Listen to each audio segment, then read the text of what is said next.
people, what's up? मेरा नाम है Vishishta and I welcome you all to yet another session of the Hindu analysis. आज हम डिस्कस करने वाले हैं सबसे पहली और सबसे इंपॉर्टेंट न्यूज जो मैंने आपको कल भी बताया था कि प्रॉब्ली आने वाले कुछ दिनों में हम इसी न्यूज के चर्चे करेंगे और इसी न्यूज के फॉलोअप्स पढ़ेंगे। तो finally that news is here. Israel Iran का सीज फायर हो चुका है, ऐसा यूएस के पोटस यानी कि president of the United states of America Donald Trump ने अनाउंस किया है।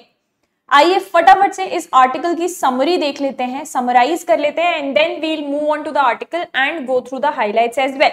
सबसे पहले talking about the summary of this article, क्या क्या की पॉइंट्स हैं। सबसे पहले तो इजराइल और ईरान के बीच में अभी हाल ही में एक लड़ाई स्टार्ट हुई थी।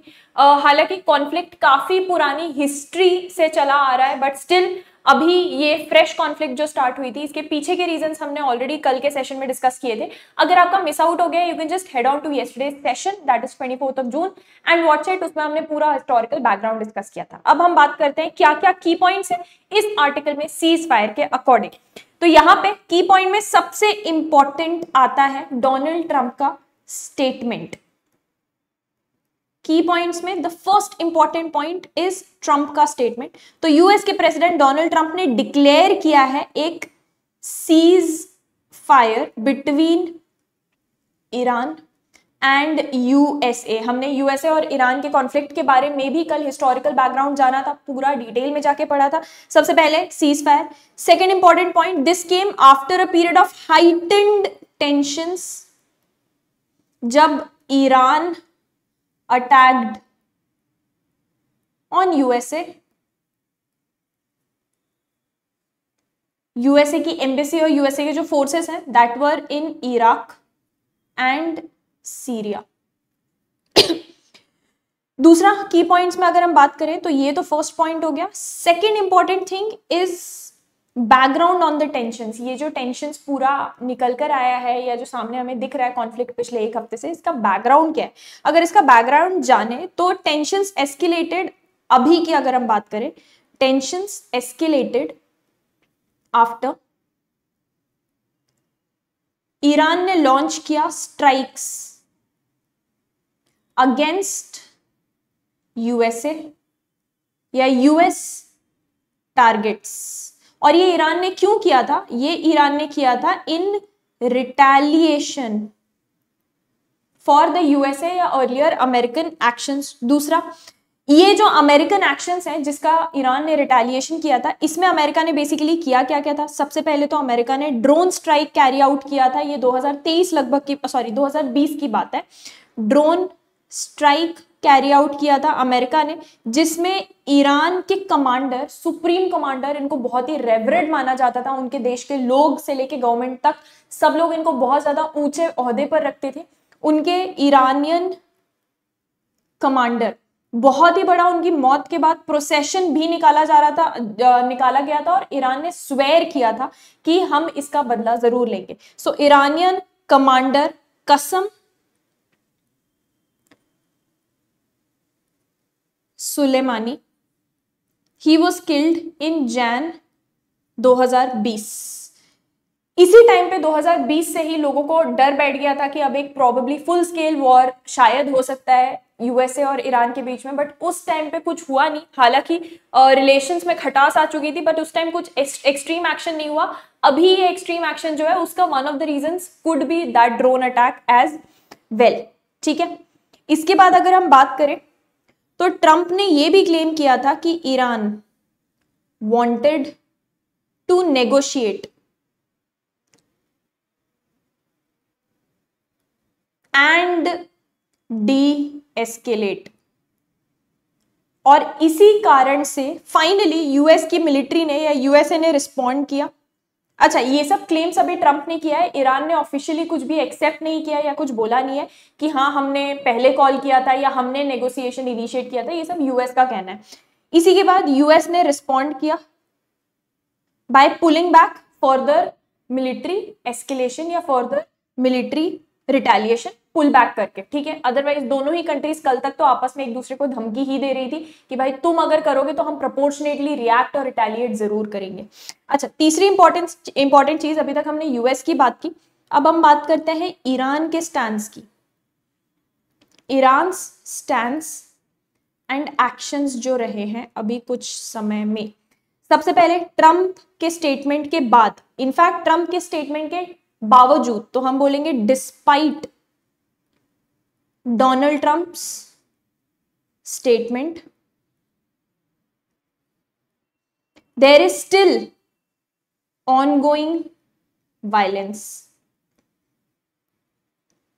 और अभी तक ईरान ने कोई no official statement has been issued by Iran की भाई सीज फायर हुआ है कि नहीं। अभी तक स्टेटमेंट सिर्फ यूएसए की तरफ से ही आया है। ईरान ने अलेजेडली, आरोप लगाया गया है, कोई ऐसा प्रूफ नहीं मिला है, बट ईरान ने अलेजेडली कैरी आउट किए हैं फर्दर स्ट्राइक्स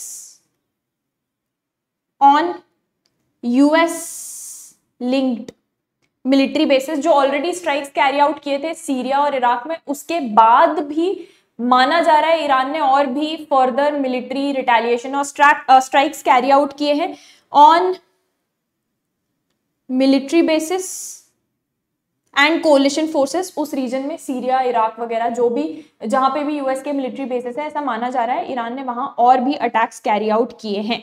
अच्छा, अगर हम सिविलियन इंपैक्ट की बात करें तो आर्टिकल में बोला जा रहा है कि सिविलियंस, जो वायलेंस इन द रीजन हो रहा है उससे बहुत सारी, न्यूमरस, एग्जैक्टली नंबर नहीं बताया गया है, बट न्यूमरस सिविलियन कैजुअलिटी हुई है। दूसरा, ह्यूमैनिटेरियन एड जो है, जो भी यहाँ वॉर जोन होता है वहां भाई रोटी कपड़ा पहुंचाने का ट्राई करते हैं ह्यूमैनिटेरियन ऑर्गेनाइजेशन, इसको बोला जाता है ह्यूमैनिटेरियन एड, ताकि सिविलियंस ना सफर करे बहुत ज्यादा, तो इसको हम बोलते हैं humanitarian aid. Access to conflict zones has been more difficult, क्योंकि कंटिन्यूड वहां इंस्टेबिलिटी है, तो जो लोग हेल्प पहुंचाना चाह रहे हैं उनको भी डर लग रहा है, तो ह्यूमैनिटेरियन एड भी बहुत ही ज्यादा अनस्टेबल है। ओके अच्छा, अब यहां बात करते हैं इजरायली इन्वॉल्वमेंट की।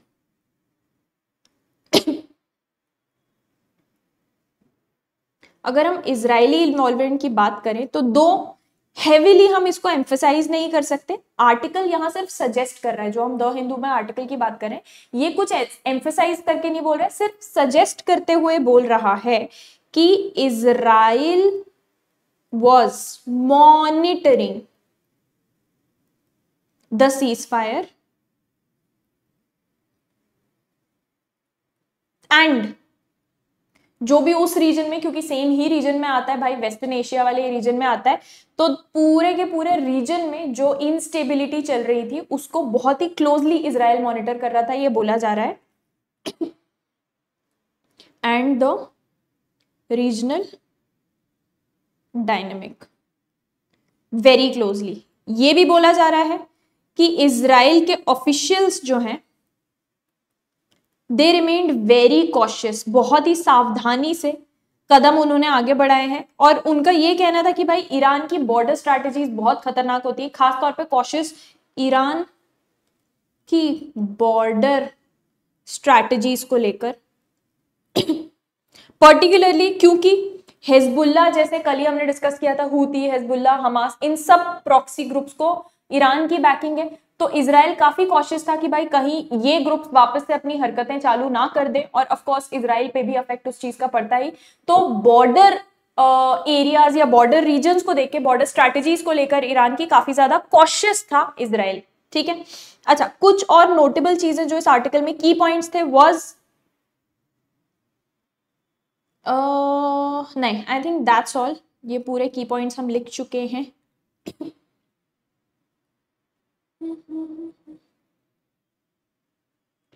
राइट अच्छा, नेक्स्ट इंपॉर्टेंट आर्टिकल जो यहाँ मेन पेज, फ्रंट पेज पे ही दिया गया है, इज अबाउट रेलवे। रेलवे हाल ही में कंसिडर कर रही है increasing in fair, railway fair बढ़ाने का डिस्कशन चल रहा है। अच्छा, this is coming with the background of, अभी हाल ही में आपने न्यूज में देखा हो या आपने प्रोबेबली इंस्टाग्राम रील्स में देखा हो, तो आपने देखा होगा वंदे भारत एक्सप्रेस में ऐसा क्लेम किया जा रहा है कि there was a huge water leakage, मतलब थोड़ा बहुत ड्रिप ड्रिप वाला वाटर लीकेज नहीं, प्रॉपर बाल्टी भर भर के पानी ऐसे गिर रहा था कि पैसेंजर्स भीग चुके थे, पूरे बहुत परेशान हो चुके थे। एंड चलती ट्रेन में ऐसा हो रहा था, लोग कहीं इधर उधर भाग भी नहीं पा रहे थे। तो this was a huge thing, क्योंकि हाल ही में ये नई ट्रेनें, ऐसा भी नहीं है कोई पुरानी ट्रेन है, वंदे भारत एक्सप्रेस हाल ही में लॉन्च हुई थी। ऐसी चीजें होना ट्रेन में पैसेंजर्स का रेलवे पे से एक तो भरोसा उठाता है, प्लस ये सवाल उठाता है कि अगर इतना इतना टैक्सेस भर रहे हैं और रेलवे को इतना इतना बजट एलोकेट किया जा रहा है, तो वो बजट का कहाँ इस्तेमाल हो रहा है। अगर सब स्टैंडर्ड पार्ट्स अगर ऐसा रीजन है, सब स्टैंडर्ड पार्ट्स यूज किए जा रहे हैं, या फॉर वट एवर रीजन जो भी टेक्निकलिटीज में ऊंच नीच हुई है जिसके वजह से इस तरीके का लीकेज हुआ है, कहाँ कमी आ रही है बेसिकली। तो यहाँ आर्टिकल में डिस्कशन किया जा रहा है कि रेलवे जो है वो कंसिडर कर रहा है मार्जिनल, मतलब बहुत ही कम मार्जिन से, बहुत ज्यादा बड़ा नहीं, but marginal increase in fares. फटाफट से समराइज कर लेते हैं। सबसे पहले देखते हैं व्हाट्स हैपनिंग।